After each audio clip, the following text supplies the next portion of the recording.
Assalamualaikum warahmatullahi wabarakatuh. Waalaikumsalam warahmatullahi wabarakatuh. Ya Rabbi bil Mustafa balligh maqasidana waghfir lana ma madha ya wasi'al karami ya Rabbi bil Mustafa balligh maqasidana waghfir lana ma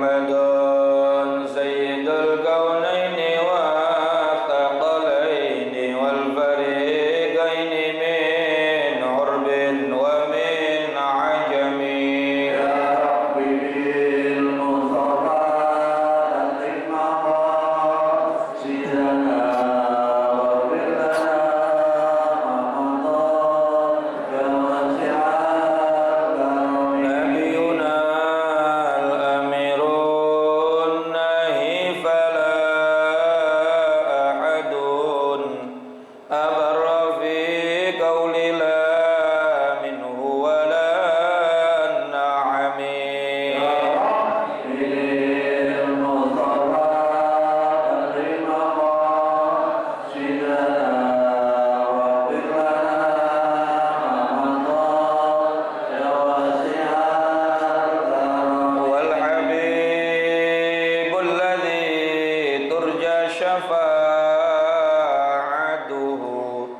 likulli hawlin minal ahwali muqtahami bil Mustafa balligh maqasidana waghfir lana ma madha ya wasi'al karami. Allahumma shalli wa sallim wa barik alaihi. Alhamdulillahi wa kafa wassalatu wassalamu ala ibadihi alladhina istafa wa ala alihi wa sahbihi ahli sidqi wal wafa amma ba'du.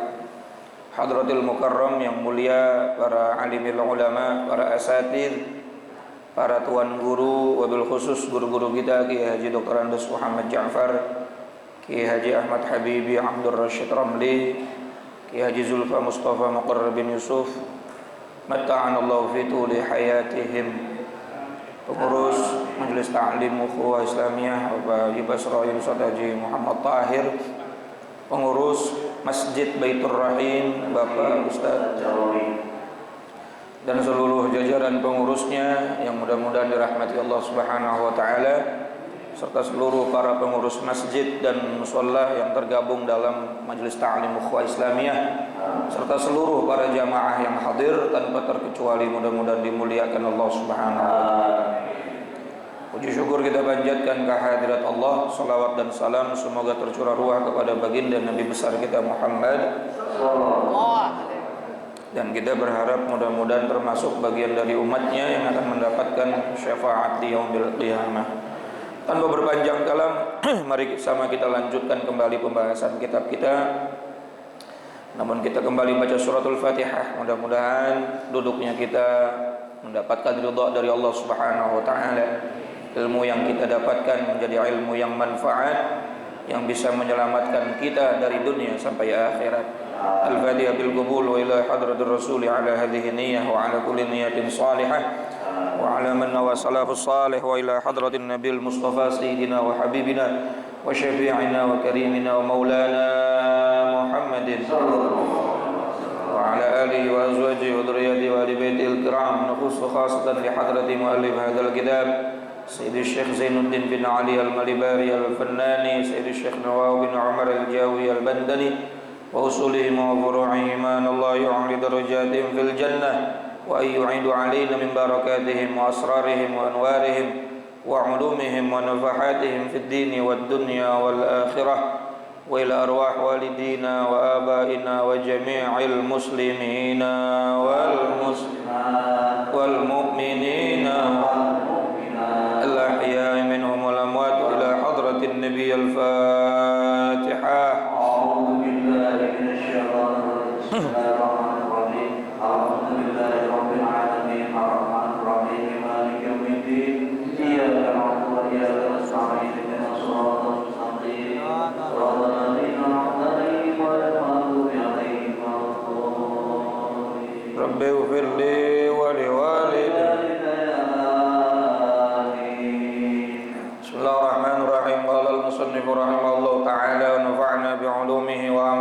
asrari fid dharaini amin.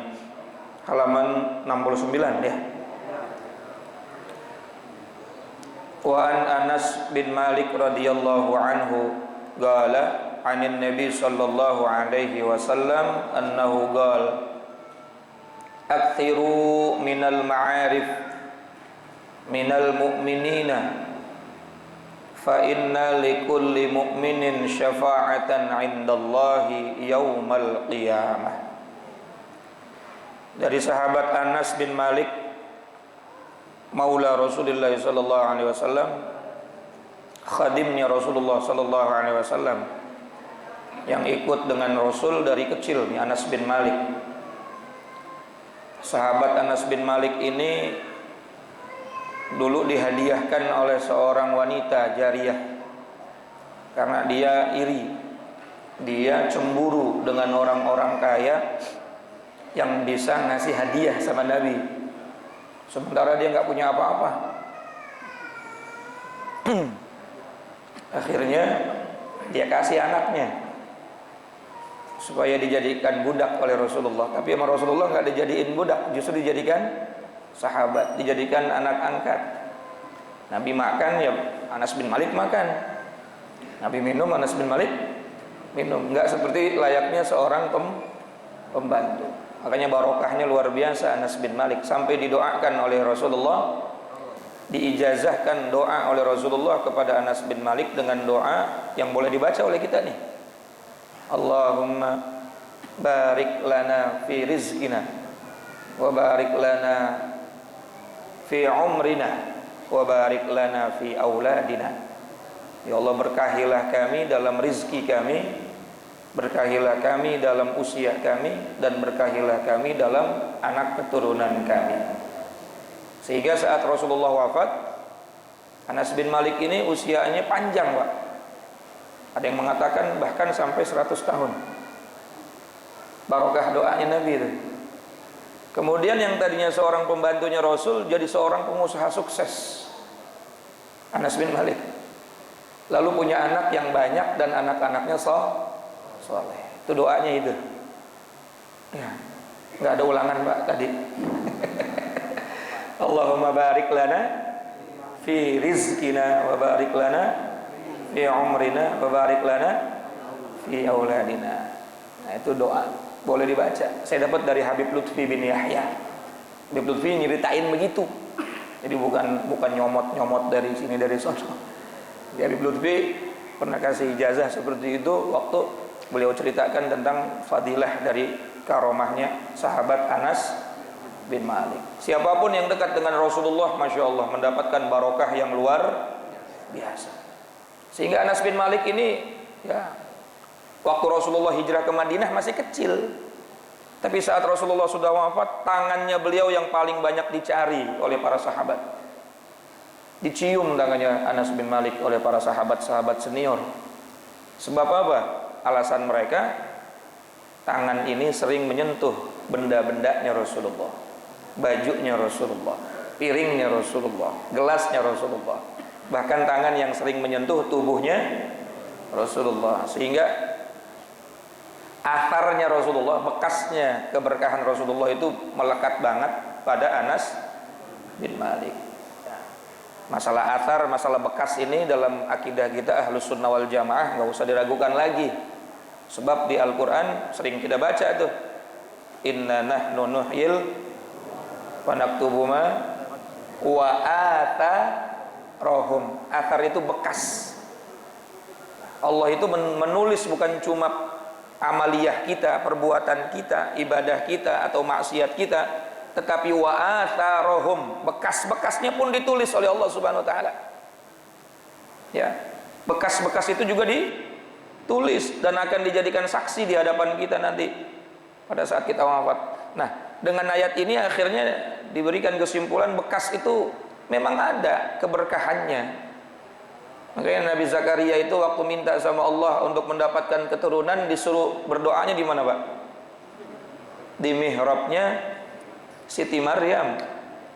Hunalika da'a Zakaria rabbah qala rabbi habli min ladunka zurriyatan thayyibah innaka sami'ud du'a. Padahal Nabi Zakaria seorang nabi, seorang rasul, doa di mana aja gobul pasti.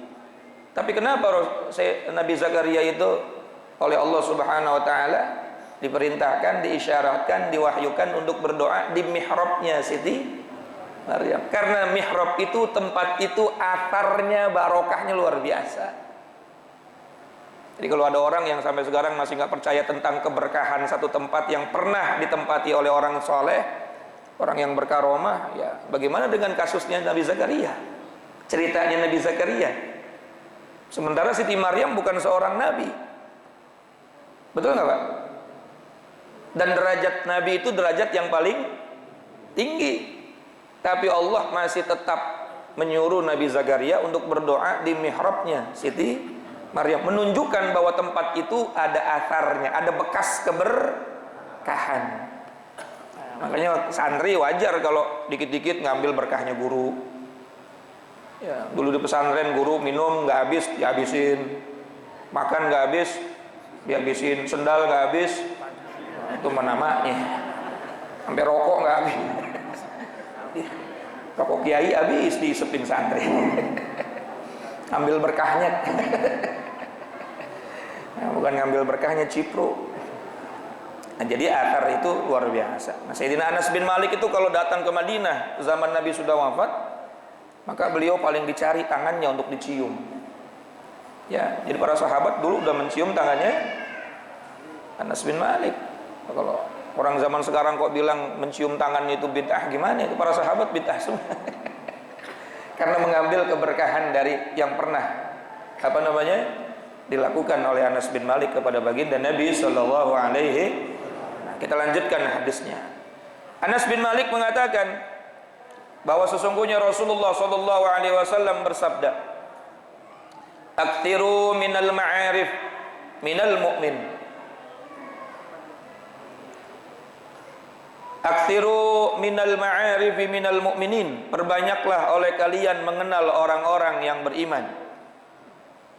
Fa inna likulli mu'minin, karena sesungguhnya setiap orang yang beriman, syafa'atan 'indallahi yaumal qiyamah, bisa memberikan kalian syafaat di sisi Allah pada hari kiamat. Ini hadisnya jelas Pak. Orang-orang yang beriman, yang dekat dengan Allah, itu bisa ngasih kita syafaat pada hari kiamat. Bisa ngasih kita pertolongan pada hari kiamat. Bahkan ada hadis yang lebih panjang lagi dalam riwayat Imam Muslim. Hadisnya sahih Muslim. Panjang hadisnya. Kurang lebih maknanya demikian, bahwa ketika seorang atau orang-orang yang diridhai oleh Allah, orang-orang yang beriman, yang saleh, asdiqa, orang-orang yang jujur, orang-orang yang sudah mendapatkan ridha Allah, masuk ke dalam surga, itu mereka mencari teman-temannya, mencari sahabat-sahabatnya. Ya Rabb, fulan bin fulan biasa nusolli ma'ana, sholat berjamaah bareng sama kami, kok nggak ada dia? Fulan bin fulan biasa kumpul bareng majelis sama kami, kok dia nggak ada di surga nih? Fulan bin fulan biasanya kumpul zikir dalam kebaikan bersama kami, kok kami nggak lihat dia di surga? Maka Allah katakan mereka di neraka. Mereka ada di neraka sebab karena perbuatan-perbuatan mereka. Akhirnya tuh sahabat-sahabatnya yang beriman itu minta sama Allah, ya Rabb, mereka kumpul sama kami dalam kebaikan di dunia, kenapa nggak dikumpulin sama kami di surga? Akhirnya Allah perintahkan tuh, malaikat temennya dia cari deh. Ada yang udah dibakar separuh badan, diangkat oleh Allah Subhanahu wa taala, barokah syafaat punya sahabat orang soleh. Coba buka Sahih Muslim. Akhirnya Imam Hasan Al-Basri, ini ulama zaman sahabat yang masih menangin sahabat. Imam Hasan Al-Basri itu ulama, imam yang masih menangi hidupnya para sahabat, sehingga beliau dikatakan sahabat dikatakan tabi'in ya, Imam Hasan Al-Basri. Beliau sampai berkata, "Aktsiru minal asdiqa'il mu'minin." Perbanyak oleh kalian sahabat-sahabat orang-orang yang beriman. Fa inna lahum syafa'ah. Karena sesungguhnya bagi mereka itu syafaat yaumal qiyamah, pada hari mereka bisa kasih syafaat kita. Kemarin saya 2-3 hari di Gresik, Pak, hadir haul Habib Abu Bakar ya. Itu yang hadir Masya Allah puluhan ribu, bahkan ratusan ribu. Duduk aja susah, duit habis, badan capek. Mau ngapain? Biar dikenal sama orang soleh. Karena keyakinan kita nih, ketika mereka mengenal kita, ada nama kita dalam hati mereka misalnya, kemudian nanti mereka udah masuk ke dalam surga, ngelihat nggak ada kita, mereka bisa cari kita. Itu bukan cerita, apa, ini hadis lagi kita baca, nih hadis, betul, ini kitabnya lagi kita baca, lalu hadisnya lagi kita baca. Memiliki hubungan dengan orang-orang yang beriman yang saleh, itu dapat membuat kita mendapatkan syafaat mereka pada hari kiamat. Subhanallah. Ini bisa jadi dari sekian banyak yang hadir, masuk surganya ada yang duluan. Ya mudah-mudahan sih bareng semua ya. Lalu samping kanan kirinya dia lihat, kok kagak ada teman saya yang biasa hadir kumpul di ukhuwah nih. Dia bisa minta sama Allah, ya Rabb, waktu hidup di dunia saya kumpul sama dia, ngaji bareng ya Allah, hujan-hujanan bareng ya Allah, minum teh manis bareng, satu gelas berdua kehabisan. Kok saya nggak lihat dia sekarang di akhirat ya Allah, saya nggak lihat dia di surga ya Allah. Maka kita bisa meminta kepada Allah untuk mengangkat teman kita dari neraka. Subhanallah. Tapi insya Allah yang hadir semuanya bareng-bareng masuk surga ya, karena masuk surga itu bareng Zumaro ya, apa? Zumaro, bareng-bareng insya Allah. Maka ini kan kita babnya sedang menerangkan tentang mencintai orang yang beriman, mencintai ahli agama. Di antara fadilahnya adalah setiap orang yang beriman, kata Nabi, likulli mu'minin syafa'atan 'indallahi yaumal qiyamah. Maka cintai mereka. Itu orang yang beriman, apalagi wali. Betul enggak?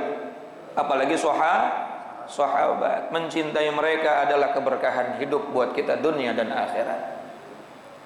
Sebaliknya, membenci mereka, hati-hati. Sampai ada hadis Rasulullah SAW katakan, man adali waliyan, siapa orang yang memusuhi satu waliku, kata Rasulullah, faqad adantuhu bil harbi, dia sudah menabuh genderang perang sama aku. Pak, kita perang sama tetangga aja kagak enak, Pak. Betul nggak?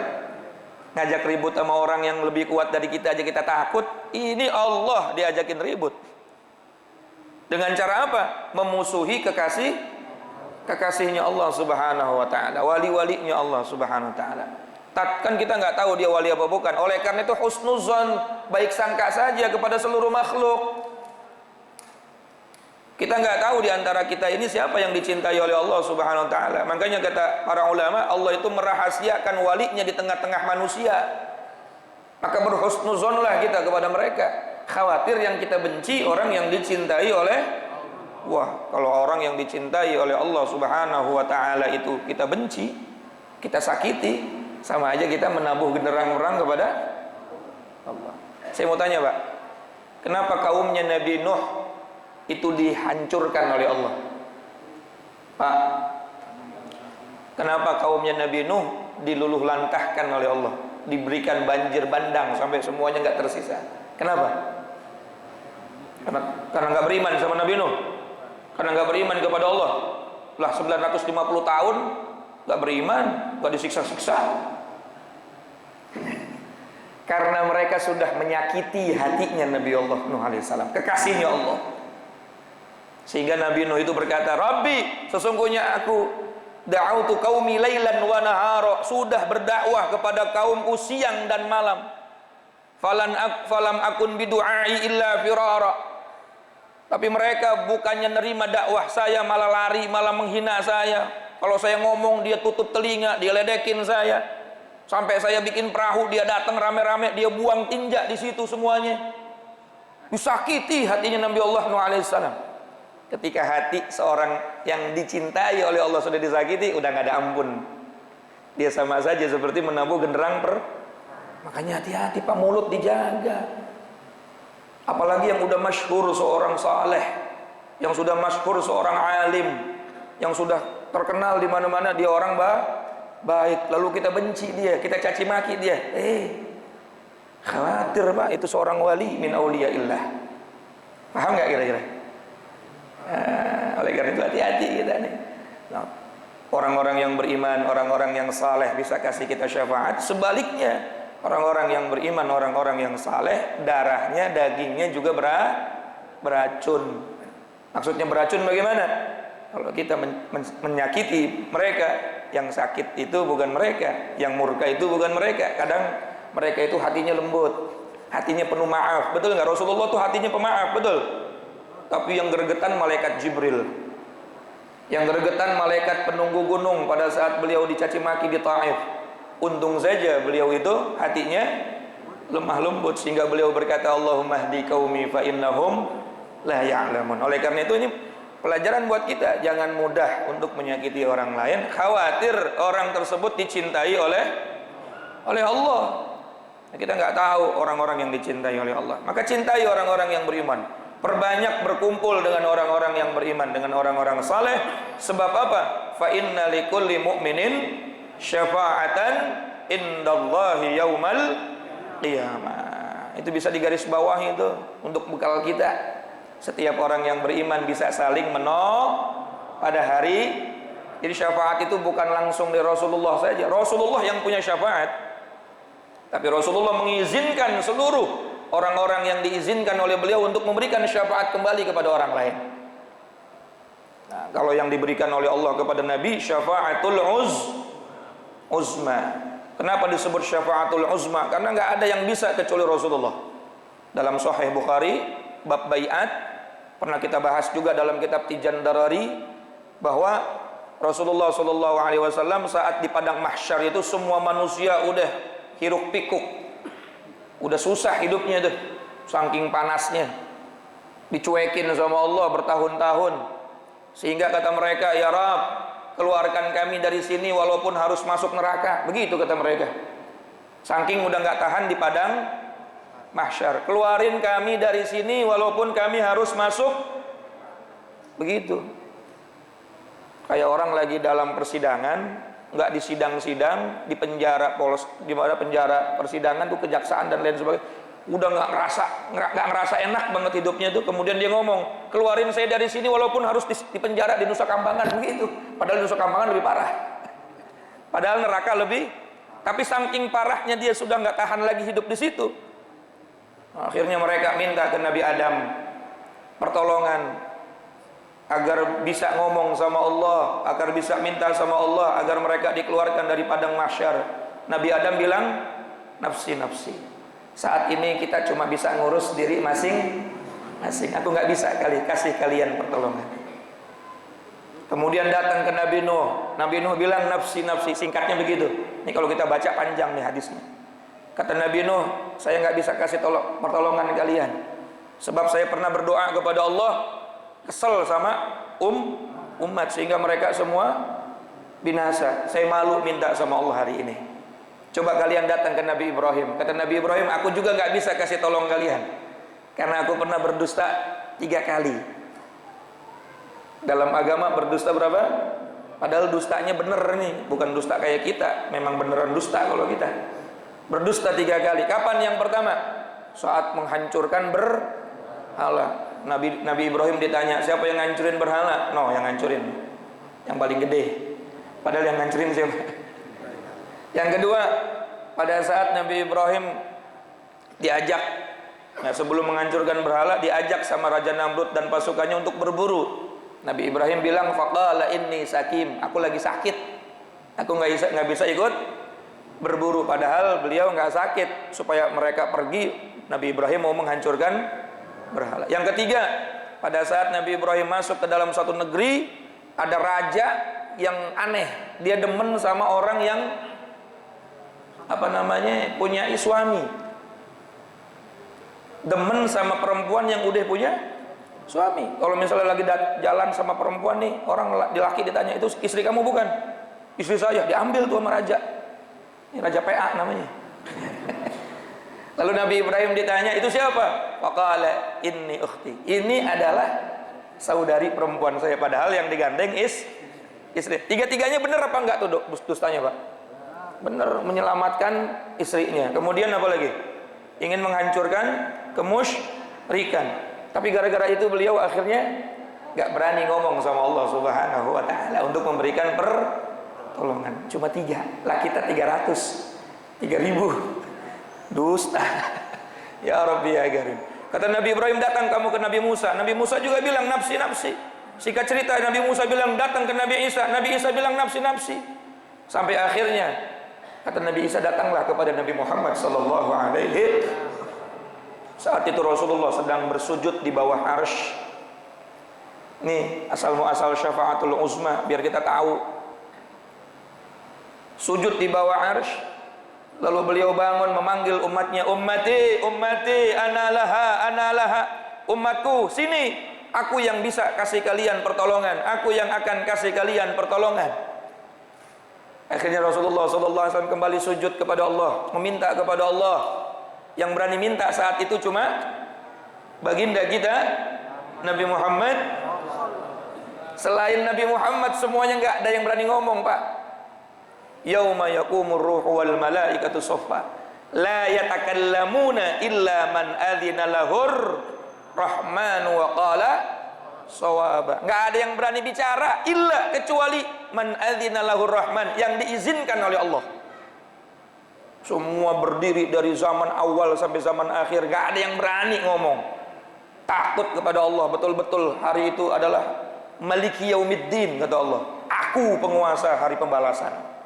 Di dunia boleh kamu merasa berkuasa dan lain sebagainya, tapi kalau di padang mahsyar gak ada lagi tuh yang berani-berani. Maliki Yaumiddin, akulah penguasa hari pembalasan. Gak ada yang berani ngomong illa man adzina lahur rahman, kecuali yang diizinkan oleh Allah. Dan yang diizinkan oleh Allah cuma satu. Siapa? Nabi kita Muhammad sallallahu alaihi wasallam. Akhirnya Allah berkata kepada Rasulullah, ya Muhammad, irfa' ra'saka, angkat kepala kamu, bangunlah kamu dari sujudmu, was'al tu'ta, mintalah apapun yang kamu inginkan, aku akan berikan kepada kamu, washfa' tu syaffa', dan tolonglah siapapun orang yang kau ingin tolong, maka aku akan tolong dia. Jadi syafaat itu artinya apa? Jadi Nabi diberikan sebebas-bebasnya untuk menolong siapa saja yang ingin ditolong oleh beliau. Makanya jangan putuskan hubungan kita dengan Rasulullah SAW. Lalu Rasulullah memberikan izin kepada para sahabat, syafaatkan siapapun yang ingin kau tolong. Beliau izinkan kepada para tabi'in, syafaatkan siapapun yang ingin kau syafaatkan. Para ulama, para salihin, para mukminin diberikan izin oleh Rasulullah untuk memberikan pertolongan kepada siapa saja. Sehingga Rasulullah bersabda, al-mu'min likulli mu'min syafa'atan indallah yaumal qiyamah. Setiap orang yang beriman bisa memberikan pertolongan di sisi Allah pada hari. Makanya jangan putuskan hubungan dengan orang-orang yang beriman, orang-orang saleh.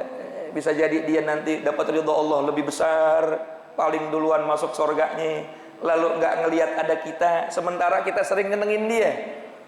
Ya, santri sering nyenengin kiainya, ulama-ulama sering kita bahagiakan hatinya dia ada nama kita, masya Allah, dicari itu kita Pak nanti Pak. Itu bukan omongan kosong, itu bukan dongeng sebelum tidur, hadisnya ada. Kadang-kadang doktrin apaan itu? Ini hadis kok, doktrin gimana? Betul nggak? Sehingga nggak berlebihan ketika para santri sama kiainya itu luar biasa, kedekatannya luar biasa, khidmahnya luar biasa, karena tahu beliau bisa memberikan syafaat nanti pada hari. Lawang orang biasa saja, orang yang beriman biasa saja, kalau memang dia diizinkan oleh Allah masuk surga, lalu dia punya sahabat, kok nggak ada di surga? maka kata Imam Hasan Al-Basri, dia akan cari sahabatnya dan dia angkat dari neraka. Subhanallah. Cari sahabat-sahabat yang bisa nyelamatin kita di akhirat. Betul nggak? Ditambah lagi ada hadis Nabi, al-mar'u ma'aman ahbabta. Seseorang itu bakal dikumpulin bersama orang yang yuhsyarul mar'u ma'aman ahbabta. Dikumpulkan seseorang itu nanti di hari kiamat bersama orang-orang yang dicintai. Kita mencintai siapa hari ini, maka disitulah nanti kita akan kumpul pada hari kiamat. Maka cintai orang-orang yang bisa menyelamatkan kita pada hari kiamat. Sama yang gak bisa, biasa-biasa aja. Sampai kadang-kadang berkorban, berjuang luar biasa. Ya Allah, kasih syafaat aja kagak bisa. Beli tiketnya hampir 7 juta. Ya, nggak sampai 1 jam habis ludes tuh tiket.